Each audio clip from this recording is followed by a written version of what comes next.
اورحان غازی کی وفات کے بعد ان کا چھوٹا بیٹا مراد 40 سال کی عمر میں تخت نشین ہوا۔ سلطان مراد میں ملک گیری اور حکمرانی کی وہ تمام خصوصیات بدرجہ غایت موجود تھیں جو آل عثمان کی ابتدائی فرما رواؤں کا طر امتیاز رہیں۔ سلطان مراد کی غیر معمولی فوجی قابلیت نے ایک قلیل مدت میں یورپ کی متعدد سلطنتوں کو سلطنت عثمانیہ میں شامل کر لیا تھا۔ سلطان مراد ہی وہ پہلے عثمانی سلطان ہیں جنہیں میدان جنگ میں شہادت نصیب ہوئی تھی۔ اورحان غازی نے اپنی زندگی کے آخری دنوں میں ریاست کا انتظام انہوں نے اپنے بیٹے شہزادے مراد کو سونپ دیا تھا۔ مراد کو اس سے پہلے چھاپا مار دستوں کا سردار مقرر کیا گیا تھا۔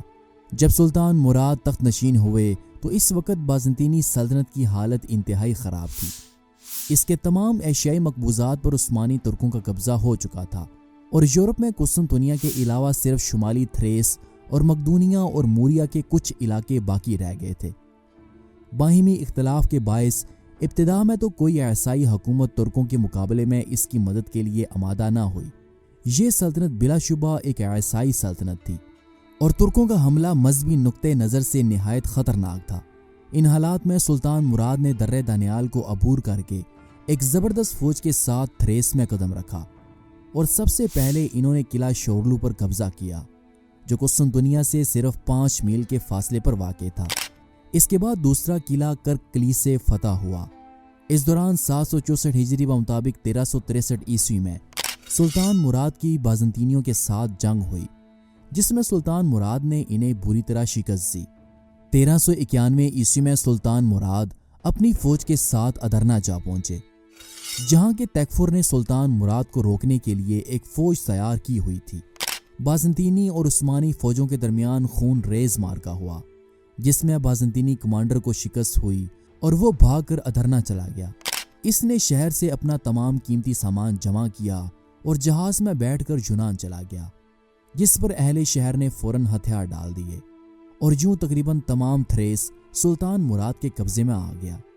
یہ خوبصورت ترین شہر جو سلطان مراد نے فتح کیا تھا کچھ ہی عرصے کے بعد اسے سلطنت عثمانیہ کا نیا دارالحکومت بنا دیا گیا۔ ادرنا کی فتح کے بعد سلطان مراد نے اناطولیہ میں سے ترکوں کو یہاں لا کر آباد کیا۔ اورحان غازی اس وقت بستر مرگ پر تھے جب انہیں ادرنا شہر کی فتح کی خوشخبری سنائی گئی تو وہ اس خبر سے بے حد خوش ہوئے اور اس شاندار فتح کے بعد اورحان غازی نے اپنے بیٹے مراد کو اپنے پاس بلایا اور اسے ایک طویل نصیحت کی جس میں انہوں نے کہا کہ اے میرے بیٹے، اپنے تاج و تخت پر کبھی بھی غرور اور تکبر نہ کرنا۔ یہ مت بھولنا کہ موت نے تمہارے بھائی سلیمان کو بھی نہیں چھوڑا تھا۔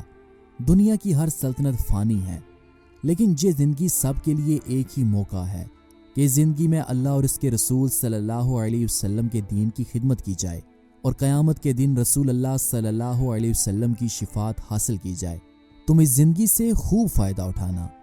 اگر تم دنیا اور آخرت کو برابر دیکھو تو آخرت پر ہمیشہ ترجیح دینا۔ اے میرے بیٹے، عیسائی رایا پر ہمیشہ رحم کرنا۔ تم قسطنطنیہ کو ضرور فتح کرنا اور اس فتح کے بعد اپنے ترک سرداروں کی ویسی ہی عزت کرنا جیسی کہ تمہارے جد امجد کرتے آئے ہیں۔ اگر میری وفات کے بعد اناطولیہ میں بغاوت پیدا نہ ہوئی تو تم اپنی فتوحات یورپ میں جاری رکھنا۔ ہم نے اس ریاست کی بنیاد سوغوت جیسے چھوٹے شہر سے رکھی تھی اور اسے یورپ کے کلب تک لے کے جانا اور وہاں اسلام کا جھنڈا لہرانا۔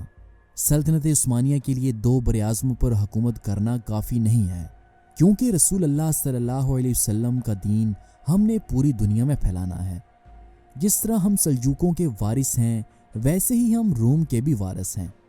کبھی بھی قرآن کے حکم سے انحراف نہ کرنا، انصاف کے ساتھ حکومت کرنا، اپنے گزشتہ فوجیوں کا خاص خیال رکھنا، غریبوں کو کھانا کھلانا، ذاتی طور پر دین کی خدمت کرنے والوں کی خدمت کرنا اور ظالموں کو سزا دینے میں کبھی بھی تاخیر نہ کرنا۔ اگر تم نے ان باتوں پر عمل کیا تو تم دنیا و آخرت میں فلاح پا جاؤ گے۔ اللہ تعالیٰ تمہارے دور حکومت میں برکت عطا فرمائے۔ اور اس نصیحت کے کچھ ہی عرصے کے بعد دوسرے عثمانی سلطان اورحان غازی انتقال کر گئے۔ شہزادے مراد کے لیے یہ بڑا ہی کٹن مرحلہ تھا کیونکہ اس سے پہلے انہوں نے اپنے جوان بھائی شہزادے سلیمان کو کھویا تھا اور اب ان کا والد اورحان غازی بھی اس دنیا سے وفات پا چکا تھا۔ باپ اور بھائی کے دکھ کو دل میں لیے 36 سال کی عمر میں سلطان مراد سلطنت عثمانیہ کے تیسرے حکمران کے طور پر برسر اقتدار آئے، اور یہاں سے سلطان مراد کی زندگی کا ایک اور باب کھلتا ہے۔ سلطان مراد نے 27 سال تخت عثمانی پر حکومت کی۔ اس دوران انہوں نے ذاتی طور پر 37 جنگوں میں حصہ لیا۔ سلطان مراد بلا شبہ ناقابل شکست، شاندار جرنیل، تجربہ کار اور شہید عثمانی سلطان تھے۔ اورہان غازی اناطولیہ میں موجود باقی ترک قبائل کی نسبت سب سے زیادہ طاقتور ترین ترک سردار تھے۔ جیسے ہی اورہان غازی کی وفات ہوئی تو ان کی موت کا فائدہ اٹھاتے ہوئے کچھ ترک قبائل نے سلطنت عثمانیہ پر حملہ کر دیا۔ ان میں سے کرمان قبیلہ پیش تھا، جس نے عثمانی سلطنت پر حملہ کر کے انقرہ کے آس پاس کا علاقہ لوٹ لیا تھا۔ جب سلطان مراد کو کرمان قبیلے کے حملے کی خبر ملی تو انہوں نے سب سے پہلے اناطولیہ میں موجود بازنطینی سلطنت کے آخری چند شہروں میں سے ایک شہر ارغلی پر حملہ کر کے اسے فتح کر لیا۔ اس کے بعد سلطان مراد اپنی فوجوں کے ساتھ انقرہ چلے گئے، جہاں پر انہوں نے کرمان قبیلے کی فوج پر حملہ کر دیا، جنہوں نے عثمانی علاقوں کو لوٹ کر یہاں قبضہ کر لیا تھا۔ سلطان مراد ایک تجربہ کار کمانڈر تھے۔ انہوں نے انتہائی کم وقت میں کرمانی فوج کو پیچھے دھکیلتے ہوئے چھینے ہوئے علاقوں کو واپس حاصل کر لیا۔ اس پر مجبوراً کرمان قبیلے کے سردار نے سلطان مراد سے عارضی طور پر صلح کر لی اور وہ پیچھے ہٹ گیا۔ اناطولیہ میں موجود ترک قبائل کی جانب سے مطمئن ہونے کے بعد سلطان مراد یورپ کی جانب بڑھے۔ سلطان مراد یورپ میں مزید فتوحات حاصل کرنا چاہتے تھے، اس لیے وہ اپنی فوج کے ساتھ یورپ کی جانب بڑھے، اور اس دوران ان کے ساتھ 2 عثمانی کمانڈر، جن میں ایک ایفرینوس بے جبکہ دوسرے لالا شاہین پاشا تھے، جنہیں سلطان مراد نے بیلر بے کا خطاب دیا تھا۔ سلطان مراد نے ایفرینوس بے کو کوموتینی کے علاقوں کو فتح کرنے کے لیے روانہ کیا، جبکہ لالا شاہین پاشا کو سلطان مراد نے بلغاریہ کی جانب زاگورا نامی علاقے کی فتوحات کے لیے روانہ کیا۔ سلطان مراد کے دونوں کمانڈر کامیاب رہے اور انہوں نے ان دونوں علاقوں کو فتح کر کے انہیں عثمانی سلطنت میں شامل کر لیا۔ یوں پہلی بار بلغاریہ میں عثمانیوں نے قدم رکھا۔ لالا شاہین پاشا زاگورا نامی علاقے کی فتح کے بعد پلوفدیف شہر جا پہنچے، جو کہ بلغاریہ کا ایک اہم ترین شہر تھا، اور کچھ ہی دنوں کے محاصرے کے بعد انہوں نے اس شہر کو فتح کر لیا۔ اس شہر کی فتح کے بعد کچھ بلغاری شہری اور سپاہی ہجرت کر کے سربیا کے شہنشاہ اسٹیفن اوروش کے پاس چلے گئے۔ انہوں نے شہنشاہ کو عثمانیوں کے حملوں کی خبر دی اور اسے باور کروایا کہ اگر اس نے عثمانیوں کے خلاف بروقت کارروائی نہ کی تو اہل بلغار کے بعد اس کی بھی باری آئے گی اور عثمانی اس کے علاقوں کو بھی فتح کر لیں گے۔ سربیا کا بادشاہ عثمانیوں کے حملوں سے ڈر گیا اور اس نے انہیں روکنے کے لیے اور نیز ترکوں کو یورپ سے نکالنے کے لیے جنگ کی تیاریاں شروع کر دیں۔ اس کے ساتھ ساتھ اس نے یورپ میں مسیحی اتحاد بھی قائم کیا اور ایک صلیبی جنگ کے لیے یورپ کے تمام بادشاہوں کو اس نے خطوط لکھے۔ یورپ میں ابتدائی فتوحات کے بعد سلطان مراد نے شہنشاہ قسطنطنیہ سے 1363 عیسوی میں ایک نیا معاہدہ کیا، جس کی روح سے اہل قسطنطنیہ پر سخت ترین پابندیاں لگائی گئیں۔ اس معاہدے کے تحت مشرقی رومی سلطنت عثمانیوں کو ٹیکس ادا کیا کرے گی۔ عثمانیوں کی جانب سے فتح کی گئی زمینوں میں وہ حقوق نہیں مانگ سکیں گے۔ عثمانی سلطنت کے خلاف وہ کسی بھی دوسری مسیحی ریاست سے اتحاد نہیں کریں گے اور ضرورت پڑنے پر وہ عثمانیوں کو فوجی مدد بھی فراہم کریں گے۔ ادھر یورپ میں سربیا کے شہنشاہ کی صلیبی جنگ میں حصہ لینے کے لیے پوپ اربن پنجم کے اکسانے پر ایک صلیبی فوج تیار کی گئی، جس میں سربیا، ہنگری، بلغاریہ، ولاچیا اور بوسنیا نے شرکت کی۔ جلد ان 5 ریاستوں نے مل کر ایک بڑی فوج تیار کی، جس کی تعداد کم و بیش 60,000 کے قریب تھی، اور اس فوج کی کمان ہنگری کے بادشاہ لایوش کے زیر کمان تھی، جو اس فوج کو لے کر ادرنے پر حملہ کرنے کے لیے روانہ ہوا۔ سلطان مراد اس وقت اناطولیہ میں بورسا شہر میں موجود تھے۔ جیسے ہی ادرنے میں لالا شاہین پاشا کو عیسائیوں کے اس لشکر کے پیش قدمی کرنے کی خبر ملی تو انہوں نے سلطان مراد کو عیسائیوں کے حملے سے انہیں آگاہ کیا۔ عیسائی لشکر بغیر کسی آرام کے تیزی کے ساتھ عثمانیوں کی جانب پیش قدمی کر رہا تھا۔ لالا شاہین پاشا نے اس فوج کی رفتار کو سست کرنے کے لیے فوری طور پر حاجی البے کی کمان میں انہوں نے 4000 سپاہیوں پر مشتمل ایک چھوٹا سا دستہ روانہ کیا۔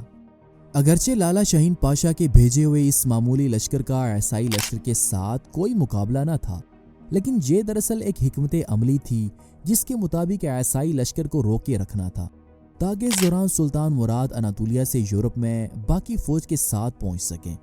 سلطان مراد نے اپنی فوجوں کو اناطولیہ میں جمع کیا، لیکن اگر سلطان مراد برق رفتاری سے بھی یورپ میں پہنچنا چاہتے تو ممکن نہیں تھا، کیونکہ صلیبی لشکر عثمانی سرحدوں کے بالکل قریب پہنچ چکا تھا اور سلطان مراد کے اور ادرنا شہر کے درمیان ہزاروں میل کا فاصلہ تھا۔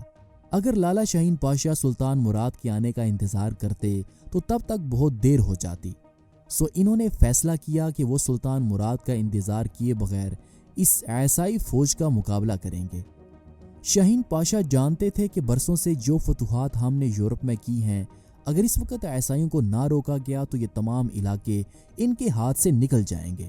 لالا شاہین پاشا نے ادرنے میں اپنے ترک سرداروں کے ساتھ مشاورت کی، جس کے بعد انہوں نے ایک بڑا ہی مشکل لیکن تاریخی فیصلہ کیا۔ انہوں نے یہ فیصلہ کیا کہ وہ ادرنے میں دفاعی پوزیشن کے بجائے شہر سے نکل کر عیسائی فوج کا سامنا کریں گے اور میدان جنگ میں انہیں شکست دے کر ان کی طاقت کو ختم کریں گے۔ اس کے لیے انہوں نے جنگی تیاریاں مکمل کیں اور شہر سے نکل کر اپنی فوج کو ایک محفوظ مقام میں چھپا دیا، اور حملے کی رات کو انہوں نے اللہ تعالیٰ کے حضور گڑ گڑا کر مدد کی دعا مانگی۔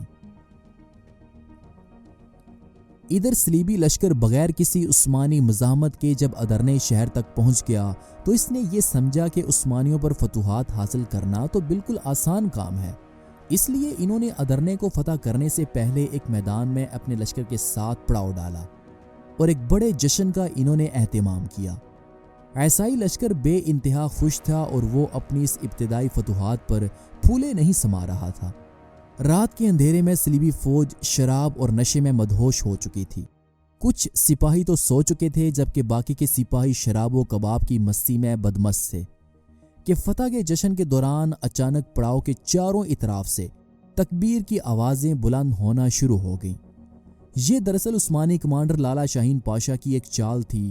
وہ اچھی طرح سے سمجھتے تھے کہ وہ اپنے مختصر سے دستے کے ساتھ اس صلیبی فوج کا مقابلہ نہیں کر سکتے، جس کی تعداد کم و بیش 60,000 کے آس پاس تھی۔ سو انہوں نے فیصلہ کیا کہ جب رات کے وقت صلیبی فوج آرام کر رہی ہوگی اور وہ شراب کے نشے میں دھت ہوگی تو اس وقت صلیبی لشکر پر حملہ کرنا انتہائی آسان ہوگا۔ سو انہوں نے ایسا ہی کیا۔ حملے سے پہلے عثمانی فوج نے ڈھول کی آواز سے رات کے اندھیرے میں خوف و ہراس پیدا کر دیا، اور پھر لالا شاہین پاشا اور حاجی علبے اپنے اپنے سپاہیوں کے ساتھ نعرے تکبیر کے ایمان افروز نعروں کی گونج کے ساتھ عیسائی لشکر پر ٹوٹ پڑے۔ یہ حملہ چاروں اطراف سے کیا گیا تھا۔ عیسائی لشکر کے وہم و گمان میں بھی نہ تھا کہ عثمانی یوں ان پر اچانک رات کے وقت حملہ کر سکتے ہیں، اس لیے تعداد میں زیادہ ہونے کے باوجود صلیبی فوج نے عثمانیوں کے خلاف کوئی خاص مزاحمت نہ کی۔